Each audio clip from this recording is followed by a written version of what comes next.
welcome to ILTV's Evening Update. I'm Aaron Porras here with the latest news from Israel.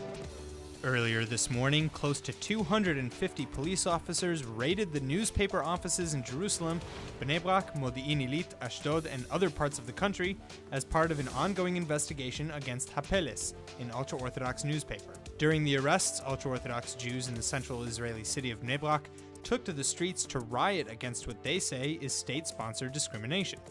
The arrests came after a 6-month-long investigation of the Pleads newspaper, following dozens of complaints by major corporations, including some owned by the government, that the paper had tried to extort them into purchasing advertising space.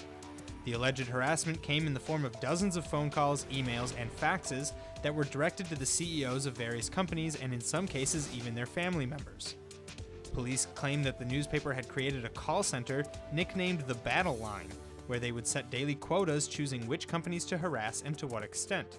This particular paper is known as being a mouthpiece for the ultra-Orthodox Litvik Rabbi Shmuel Auerbach, who has recently been encouraging ultra-Orthodox Jews to protest the imprisonment of draft dodgers from their community. Many of the draft dodgers in question would have received a draft deferral, eligible to most ultra-Orthodox Jews, if they had simply appeared in person at the draft office.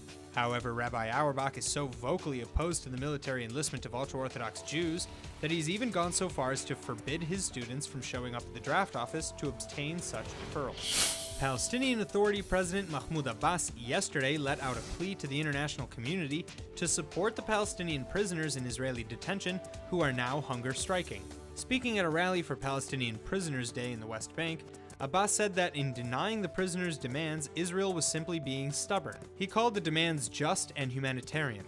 The demands include installing payphones in every prison wing, the abolishment of solitary confinement, the discontinuation of administrative detention or imprisoning individuals without trial, increasing family visits to twice a month, free entry to visitors under 16 years old, removing security restrictions on visitations, more available television, and the restoration of academic studies for prisoners. The Israeli prisoner services have so far enacted a number of retaliatory measures against the striking prisoners by confiscating radios, televisions, and other personal electronic devices. Marwan Barghouti, as well as many of the other roughly 1,300 Palestinians in jail who are hunger striking, have also been shuffled around to try to disrupt or undermine the hunger protest.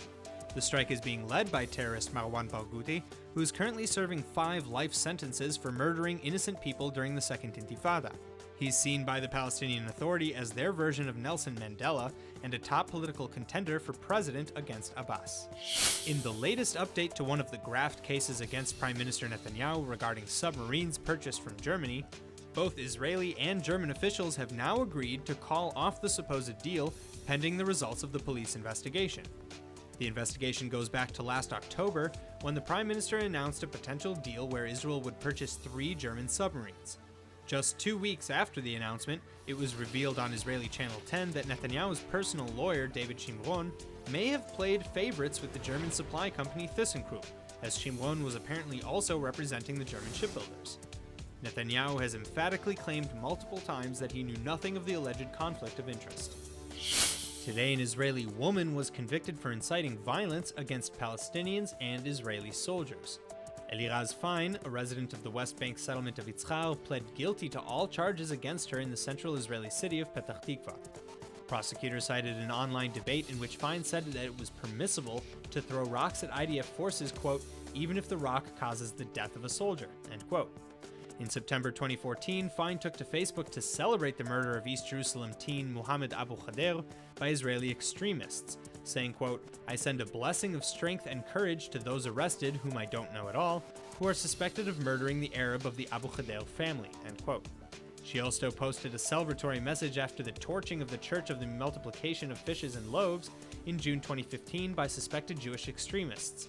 She also praised the murder of the Dawabsha home in the nearby village of Duma in late July 2015.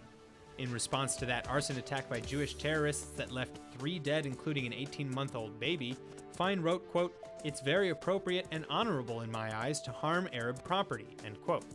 The Yitzchar settlement has a reputation for being extreme, and several of its residents have been known to engage in violent skirmishes with both soldiers and Arabs. Prime Minister Netanyahu announced in a toast shortly before this year's Passover holiday that, quote, We raised soldiers' wages, police wages, minimum wage, and old age allowances, and soon we will raise disability allowances, end quote. Well, it seems that Finance Minister Moshe Kahlon has beaten the Israeli Prime Minister to the punch, much to the surprise of both Likud party members and cabinet ministers alike. The Likud is upset with Kahlon not only for forcing them to cancel an event that they plan to publicize the decision, but also for upping the proposed raise in allowance. Cabinet ministers are upset because they believe Kahlon's announcement forces the government to make good on a promise that they didn't necessarily agree to. The current stipend for disabled persons is 2,342 shekels, or roughly $640 per month. That's half the minimum wage. Former Treasury Accountant General Yaron Zelacha has been appointed by Kahlon to examine the raise, which he said will be, quote, an increase that will bring about a real revolution for the disabled, end quote, though it will not reach the minimum wage level. That's all for now. Stay tuned on ILTV.tv for our main daily broadcast playing after this. I'm Aaron Porras, and see you next time with our morning briefing from Israel at 8 a.m. Eastern Time.